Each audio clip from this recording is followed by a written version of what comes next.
Graça e paz. Que bom encontrar você aqui no canal da Igreja Batista Central em Bocaiúva.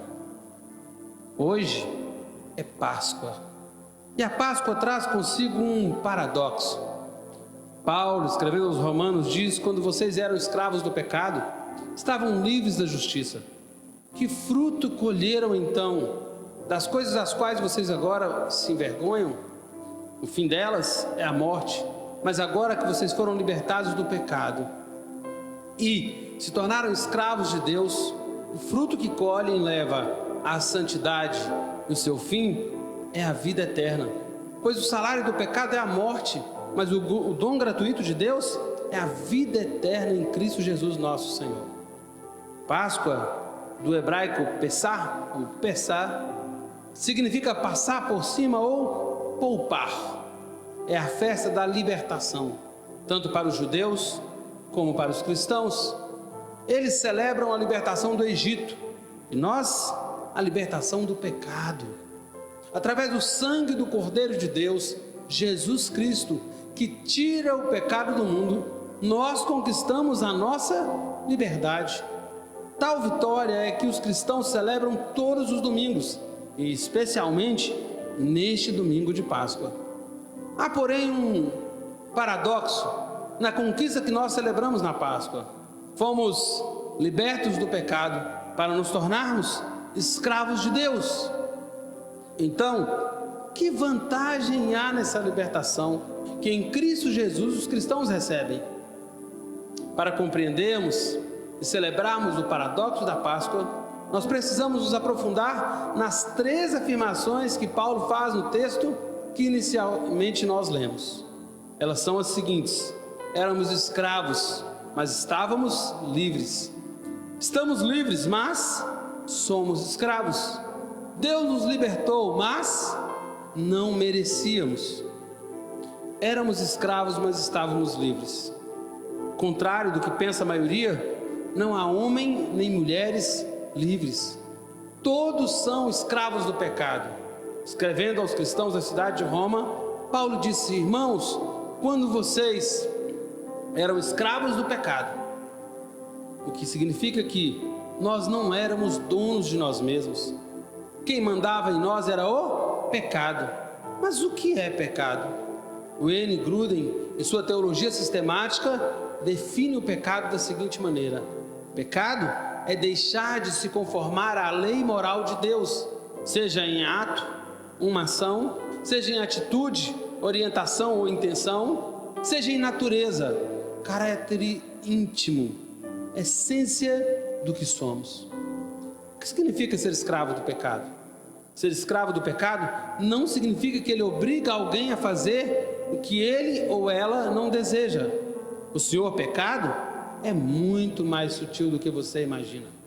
Ser escravo do pecado significa que ele é o Senhor das nossas vontades.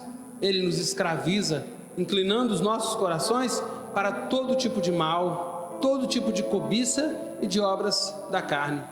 Davi sabia muito bem disso quando ele orou: inclina o meu coração para os teus estatutos e não para a ganância. Desvia os meus olhos das coisas inúteis e faze-me viver nos caminhos que traçaste. Portanto, ser escravo do pecado significa oferecer-se a ele para, obediente e alegremente, fazer o que ele nos manda. Olha, Paulo diz: vocês não sabem que quando vocês se oferecem a alguém para lhe obedecer como escravos, tornam-se escravos daquele a quem obedecem? Pecado nos cega, pecado nos seduz, pecado nos engana, pecado nos inclina. Nós, por nossa vez, obediente e alegremente, nos oferecemos para fazer o que ele nos seduz a fazer.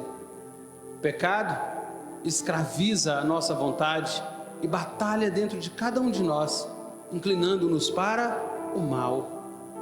Éramos escravos do pecado, mas estávamos livres. Livres de quê? Livres para fazer o que a vontade e o coração corrompidos alegremente desejavam: que fôssemos o que fizéssemos. Contudo, nos preocupamos com a justiça de Deus. Olha o que Paulo diz: quando vocês eram escravos do pecado, estavam livres da justiça. Que tragédia, amados. Paulo está dizendo que nós jamais havíamos parado de pensar que a vida que levávamos nos conduziria para a morte eterna. O aceno do apóstolo é para o fato de que havia em nós um orgulho de fazer o que nos dava na cabeça, que nos pedia o coração, sem ter que nos preocupar com a justiça de Deus, com os padrões morais de Deus, com a lei de Deus. O sentimento que tínhamos era de liberdade, por não ter o menor apetite pela justiça de Deus, por não ter o menor peso de consciência diante de Deus, por aplacar a consciência com mais realizações carnais. Éramos escravos, mas estávamos livres. Fazíamos o que desejávamos, sem ter que nos importar com Deus.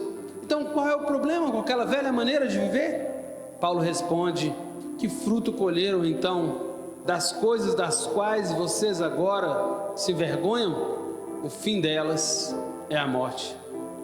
Entendeu? Paulo diz que há pelo menos 3 problemas com os escravos. Primeiro, eles desperdiçam suas vidas. Que fruto colheram? Segundo, eles degradam suas vidas. Ele diz: das quais vocês agora se envergonham. Terceiro, eles desgraçam suas vidas. Ele diz: o fim delas é a morte. Paulo diz aos irmãos que um dia foram escravos, mas se achavam livres. Foi disso que ele falou.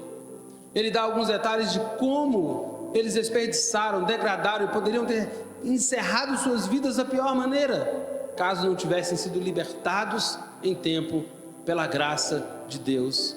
Ele diz: vocês não sabem que os perversos não herdarão o reino de Deus? Não se deixem enganar. Nem imorais, nem idólatras, nem adúlteros, nem homossexuais, passivos ou ativos, nem ladrões, nem avarentos, nem alcoólatras, nem caluniadores, nem trapaceiros herdarão o reino de Deus. Assim foram alguns de vocês, mas vocês foram lavados, santificados, justificados no nome do Senhor Jesus Cristo, no Espírito do nosso Deus.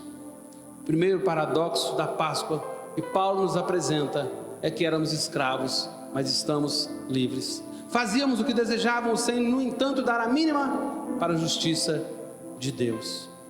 Que Deus nos abençoe, que esse primeiro paradoxo da Páscoa seja gravado em seu coração, em nome de Jesus.